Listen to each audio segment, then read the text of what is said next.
दोस्तों, मन और माइंड बहुत चंचल होते हैं, इसलिए हमारा मन अशांत रहता है। और मन में जब तक अशांति रहेगी तो व्यक्ति हजारों सवालों से घिरा रहेगा।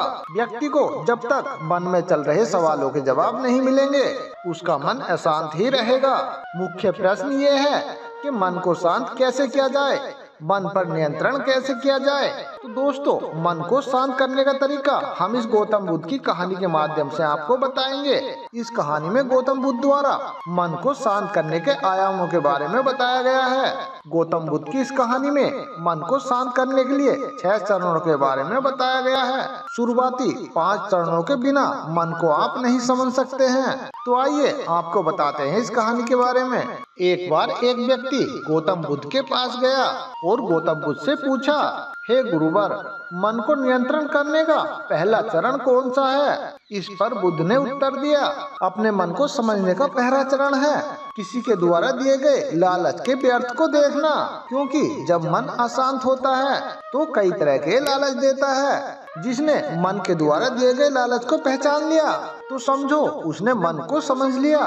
फिर वह व्यक्ति बुद्ध से पूछता है, लेकिन हमें ये कैसे पता चलेगा कि हमारा मन लालच दे रहा है और वह लालच व्यर्थ है? इसका जवाब देते हुए गौतम बुद्ध कहते हैं, अनुभव से मनुष्य मन के लालच से कार्य को अतिपूर्वक करता है, उसमें उस मनुष्य को हानि ही होती है और इस हानि के बाद भी उसे अनुभव भी होता है। उदाहरण के लिए, जैसे किसी व्यक्ति ने दारू पीकर ये देख लिया कि नशा करना हानिकारक है तो वह नशा मुक्त होना शुरू कर देगा। जिसने जान लिया कि ईर्ष्या से मनुष्य का नाश होता है, वह ईर्ष्या से मुक्त हो जाएगा। यही मन को समझने का पहला चरण है। वह व्यक्ति बुद्ध से पूछता है, यदि व्यक्ति पहले चरण से ही यह जान जाता है वह मन द्वारा दिए गए लालच से दुखी है, तो फिर दूसरा चरण क्या है? इस पर बुद्ध बताते हैं, दूसरा चरण है खोज पर निकलना। दूसरे चरण के लिए ऐसे व्यक्ति की खोज में निकलना होगा जिसने अपने मन को पहले ही शांत कर लिया है, तभी तो वो व्यक्ति तुम्हारा मार्गदर्शन कर पाएगा। फिर वो व्यक्ति कहता है, हे गुरुवर, आप ये बताइए हमें ऐसे व्यक्ति की पहचान कैसे होगी?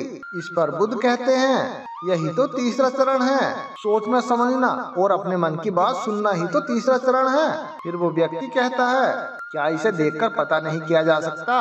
फिर बुद्ध कहते हैं, देखने में कोई भी व्यक्ति शांत और अच्छा लग सकता है, लेकिन उसके मन के भीतर क्या है उसके शब्दों से ही पता लगता है। लेकिन किसी की बातों पर तब तक विश्वास नहीं करना चाहिए जब तक कि वो तुम्हारी विवेक की कसौटी पर खरा न उतर जाए।